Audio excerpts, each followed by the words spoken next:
ډیرو درنو دوستانو، نن غواړم د یوې ډېرې معمولي او مهمې طبي موضوع په هکله تاسو سره بحث وکړم یا معلومات درکړم. ستړیا یا ستومانتیا د انرژي کموالی دا هغه حالت دی چې ګڼ شمېر خلک ورڅخه شکایت کوي او په ورځني ژوند کې دوی ته ناخوالې پیدا کوي. ماشومان، ځوانان، خاصتا مېرمنې او سپین ږیري د دې حالت سره مواجه دي. دا ستړیا څه شی ده؟ د طبي لحاظه که چېرته یو سړی یو انسان ونه کولی شي هغه کارونه چې پخوا یې کول یا هغه فعالیتونه چې روزمره سرته رسول او د هغې سره یې ستړیا نه احساسوله، که چېرته په دې کې تغییر راشي په اني ډول یا په تدریجي ډول، موږ دې ته ستړیا ویلی شو.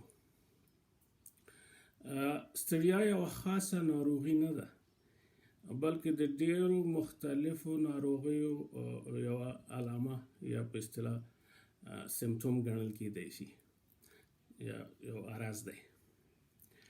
اسباب یې خورا زیات دي. د دې لپاره چې تاسو ته لږ دلچسپ هم شي او واضح هم شي، زه به تاسو ته ځینې مثالونه درکړم. د مثال په ډول یو سړی دی چې 30 کلن دی، مثلا یو ځای کې وظیفه یې لرله او هره ورځ به په بایسکل باندې ته راته او په څلورم منزل اپارتمان کې ژوند کوو. ده به کولی شو چې په یوه ساه سره یا په اصطلاح په یو دم سره څلورم منزل ته وخیږي او هیڅ مشکل یې نه احساسوه. مګر د څو میاشتو راهیسې دی ډېر زر ستړی کېږي، حتی تر دې څلورم منزل پورې چې خیږي نو هلته یې ورته لږ خولام کوي، لږ ساه یې بنده کېږي. ډاکټر ته یې مراجعه وکړه چې دا ولې. کله چې ډاکټر په لومړي قدم کې همیشه باید د ناروغ نه تاریخچه واخلي، پوښتنه وکړي چې دا مشکل څومره وخت کېږي درته پیدا شوی او په ژوند کې څه تغییرات راغلي، او بیا وروسته مریض معاینه کړي او که ضرورت و معاینات لابراتواري ورته وکړي، اکسرې ورته توصیه کړي. نو د دې ځوان نه پوښتنه وشوه چې ستا په نور څه مشکل لرې؟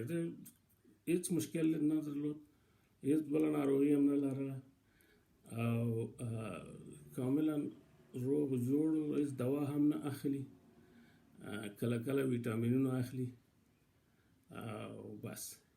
خو د ده په ژوند کې یو تغییر رامنځته شوی او هغه تغییر دا دی چې ده پخوا خپل دفتر ته چې ته راته یا محل د وظیفې ته په بایسکل ته راته هر ورځ سهار مازدیګر یو ساعت د سفر کوو په بایسکل باندې. مګر اوس یو موټر اخیستی او د موټر په واسطه رفت آمد کوي، بل ورزش هم نه کوي، لږ زندګي هم ښه شوی ده، معاش هم بهتر شوی، ښه خواړه خوري په اصطلاح.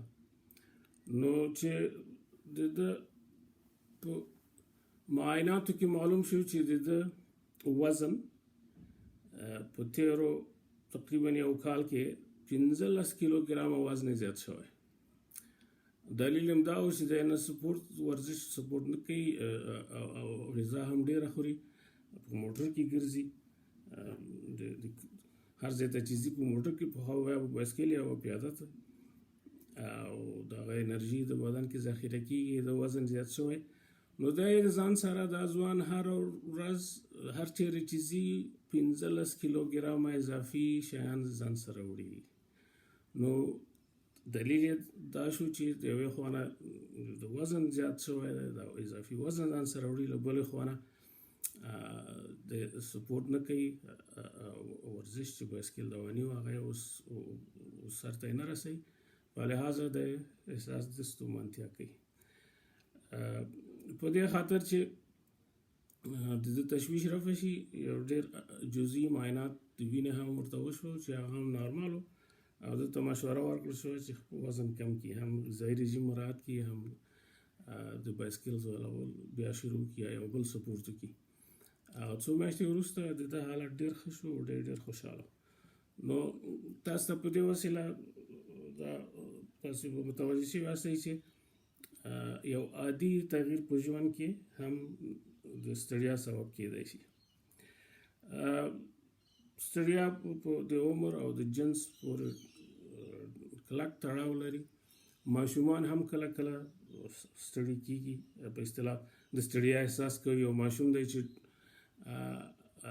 ښې لوبې یې کولې، د خپلو همزولو سره منډې وهلې، سپورت یې کوو، مګر د څو هفتو راهیسې دا ماشوم د نورو د لوبو سره علاقه نه لري او کله چې منډې وهي زر ستړی کېږي، انرژي نه لري.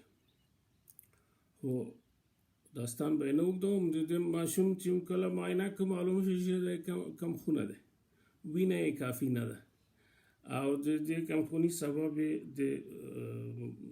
سبب معلوم شو چې د اوسپنې کموالی په بدن کې، د اوسپنې کموالی او د هغې سبب معلوم شو چې د غذا کې تغییر راغلی. د ده غوښه نه خوښېږي، لوبیا او نخودو دا شیان نه خوښېږي او یوازې ترکاري باب خوري. نو په دې وسه او شیریني باب خوري، ترکاري شیریني ډېره خوري، روټ او کلچې او دا شیان خوري.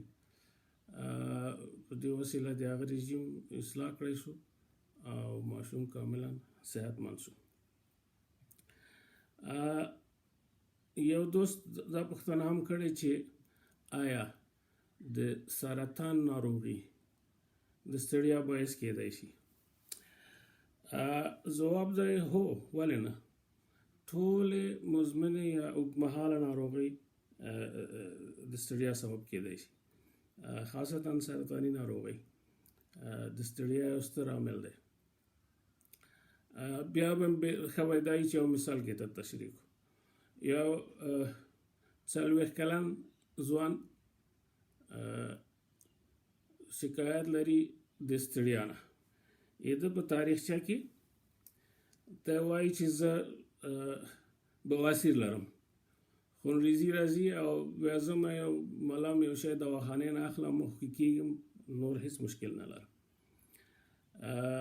یو ځل نیم ځل چې ډاکټر ته تللی، هغوی هم ورته دغه ملام مرهمونه د بواسیر لپاره ورته لیکلي، دی ورسره ښه شوی او خوشحاله دی. منتها دا ستړیا یې څو میاشتې شوې چې دی احساس دی خستګي کوي، انرژي کمه ده، خپل کارونه په ښه توګه سرته رسولی نه شي.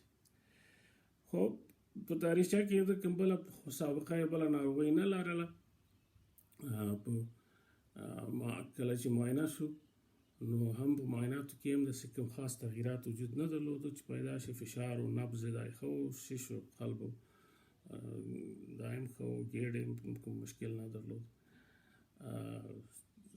بواسیر یا هیموروید یې وکتل شو او جزئي و او فعلا یې وینه نه ورکوله. د محترم ته معاینات وشو. په معایناتو کې معلوم شو چې هم وینه یې کمه ده، هم اوسپنه کمه ده.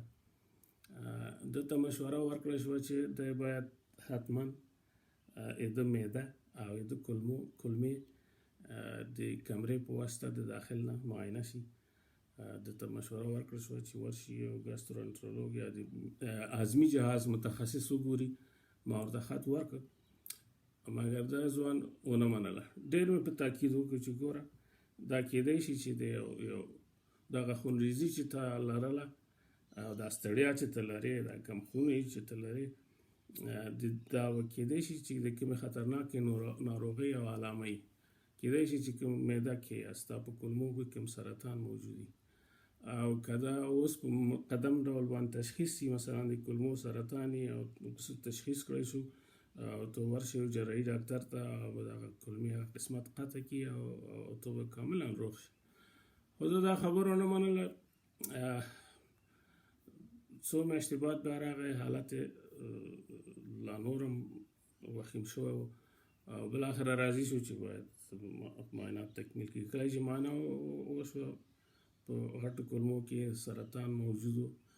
متاسفانه دا څو میاشتې تاخیر د تشخیص د دې سبب شو چې دا سرطان پرمختللی اوسي او تداوی یې لږ مشکله.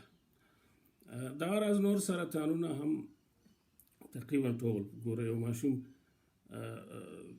چې په ماشومانو کې د وینې سرطانونه زیات دي نظر نورو سرطانو ته. نو که تاسې یو ماشوم په دې ډول ونې هم کم خون وي نو ښه به دا وي چې د وینې معاینه وشي. دا ماشومان برعلاوه چې ستړي کم خوني لري کېدای شي چې د وینې زر پوزه یې وینې شي، په وزن یې وینه وبهي یا د غاښونو نه د برسولو په وخت کې. البته متکرره یو ځل نیم ځل د هر چا بر ماشوم احتمال شته. نو دغه راز دا ماشومان کېدای شي زر میکروبي انتانات سره مخامخ شي او تبې ولري. نو دا بیا ماشوم آسان د تشخیص یو وینې معاینه کې کېدای شي چې د وینې سرطان تاسې تشخیص کړی شي. په ځوانانو کې همیشه مثلا شل کلن نه تر 40 کلن پورې د تخمو یا خوسیو ټیسټیکل سرطان مه هېروئ. اگر چې دا ډېر خطرناک سرطان نه دی او کېدای شي چې ناروغ هیڅ نوع مشکل هم ونه لري، مګر په یو عادي معاینه تاسې کولی شئ چې د احتمال د شتون په هکله فکر وکړئ، ناروغ الټراساوند ته ولېږئ، تداوي په مقدم ډول شروع شي. حداقل 2 ناروغان ما ولیدل چې هغوی د کولمو سرطان درلوده او دواړه د 20 کالو شاوخوا و، دواړه نجونې وې. په مېرمنو کې د سیدې یا د تی سرطان برست کینسر واقعیات باید هیڅکله هیر نشي. دغه راز هغه مېرمنې چې واده یې کړی نو هغوی کېدای شي چې د رحم د غاړې یا عنق سروایکل کینسر هم باید په نظر کې ولرو. دغه راز د تخمدانونو سرطان په مېرمنو کې باید هیر نشي. په مشرانو لویانو خلکو کې په مېرمنو کې خاصتا د برست یا سینې یا تی سرطان او په نارینه‌و کې د پروستات سرطان. دغه راز هغوی چې سګرټ کوي د شش سرطانونه. نو دا مختصر ډول باندې د دې دوست ځواب. مهمه خبر دا ده چې ګڼ شمېر نورې ناروغۍ هم د ستړیا سبب کېدای شي. د زړه ناروغۍ، د ځیګر ناروغۍ، د بډوډو یا ګردو ناروغۍ، میکروبي زاړه میکروبونه خصوصا توبرکلوز مثلا، د تایروید ناروغي مثلا زموږ د خلک جاغور بولي، د عصبي سیستم زړې او مزمنې ناروغۍ، روماتیزمونه او نادراً د ویټامینو کموالی او کمخوني دا هم باید په نظر کې پاتې شي. په دویمه برخه کې به د دغه ناروغیو د پیژندلو په هکله دوستانو ته معلومات ورکړی شي.